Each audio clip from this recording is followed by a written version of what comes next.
Here's what we now know. The stock market over long periods of time has been the most reliable wealth-building engine in American history. Not gambling, not speculation, investing.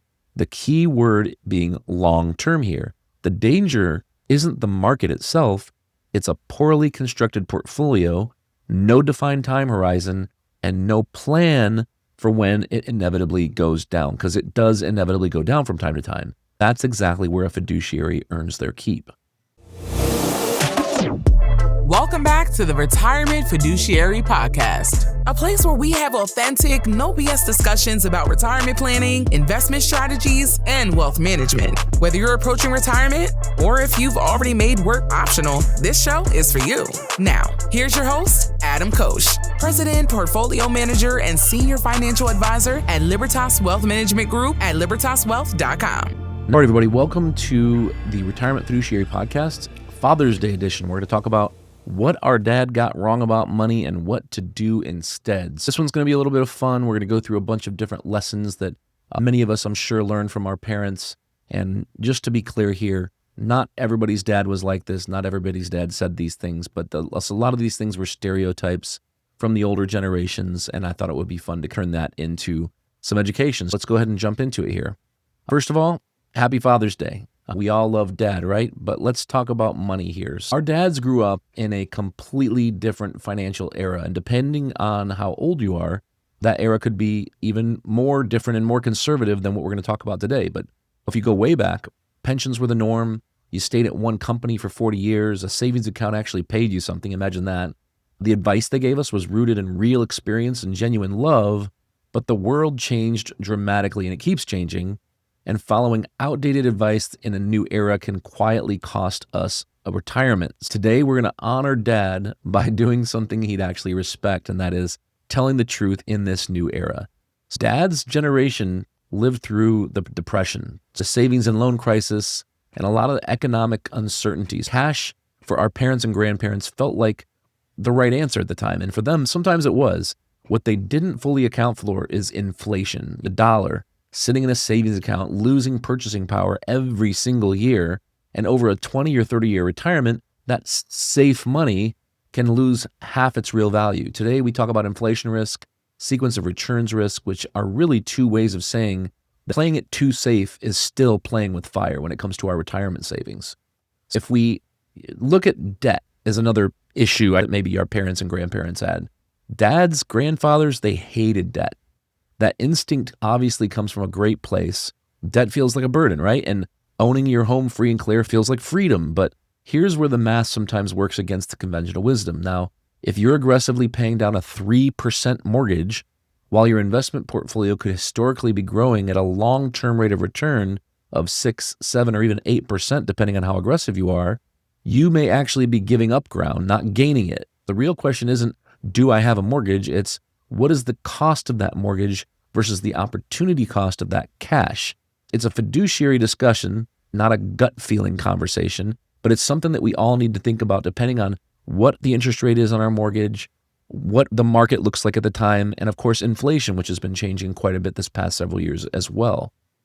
Now, never touch the principal, right? This is the rule that paralyzes retirees, and never touch the principal was a way of saying, live on your interest and dividends and leave the nest egg alone. The intention was great. The execution in today's environment is tricky. In a low to moderate yield world, the interest rates went up quite a bit. They came back down and leveled off here. But in the interest rate environment we're living in now, living purely off income often means taking on way too much risk, chasing yield or chasing interest rates, or living on far less than you should.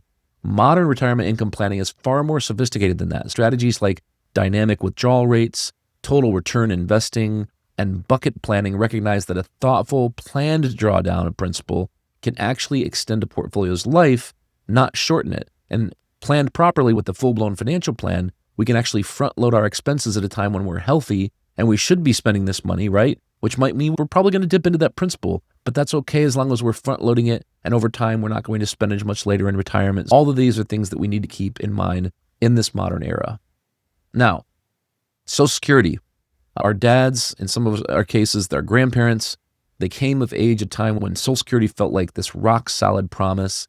combined with a pension, which they don't exist anymore, but back then, combined with a pension, it was often enough. But here's the reality. Social Security was never, ever designed to replace your income. It was just designed to supplement it. So the average monthly benefit today is only around $1,900 a month. And I think we all know that's not a real retirement. That's a start. And the claiming decision as to when to claim your Social Security income, whether you coordinate it with a spouse, how you factor in longevity, how long you're going to live, all these things can mean a difference of hundreds of thousands of dollars over a lifetime. And most people spend less time on the decision than they do buying their car. Now, if your dad or grandfather lost money in the stock market, it doesn't matter if it was 1987, that's Black Monday, the dot-com bubble, which is 2000, 2001, 2002, or the Great Recession, 2007, 8, and 9. And it's been since then, by the way, since we've seen a real big crash. But if your dad or grandfather lost money in one of those markets, there's a good chance he walked away with a scar. And that scar became a story, and that story became your family's financial philosophy. Here's what we now know. The stock market over long periods of time has been the most reliable wealth-building engine in American history. Not gambling, not speculation, investing. The key word being long-term here. The danger isn't the market itself. It's a poorly constructed portfolio, no defined time horizon, and no plan for when it inevitably goes down, because it does inevitably go down from time to time. That's exactly where a fiduciary earns their keep. Now, dad, I don't know about your dad. My dad was definitely a figure-it-out guy, very hands-on. If it's your grandfather, it might sound the same, but a lot of the greatest generation in boomers were. They worked hard, they improvised, they adapted, and for most of life's challenges, that served them beautifully. Retirement doesn't reward improvisation that same way anymore. The decisions you make in the 5 to 10 years before and after retirement, things like Social Security timing, Medicare enrollment, tax bracket management, required minimum distributions, all these things have compounding consequences. Getting them wrong isn't just a setback. Sometimes it can be irreversible. The fiduciary's job is to make sure you're getting all these decisions right the first time. And by the way, many of these decisions you can't redo, but to get them done the first time with a real plan, not scrambling after the fact. So here's the thing. Our dads did the best they could with what they had, right? The advice they gave us was rooted in lived experience, real life, real hardship, genuine love, right? We're not dismissing any of those things. But what I am saying is that the world has changed. Life expectancies are longer, pensions are gone, healthcare costs are enormous and growing, and the tax code is infinitely more complex than it's ever been. The tools are better now, too, if you use them, by the way.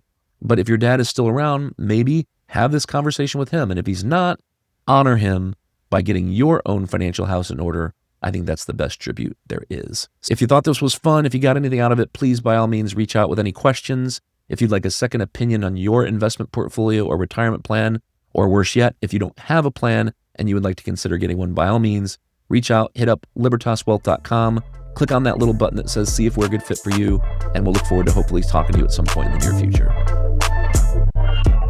We hope you enjoyed today's episode. If you like a second opinion on your retirement plan or investment strategy, please head over to libertaswealth.com.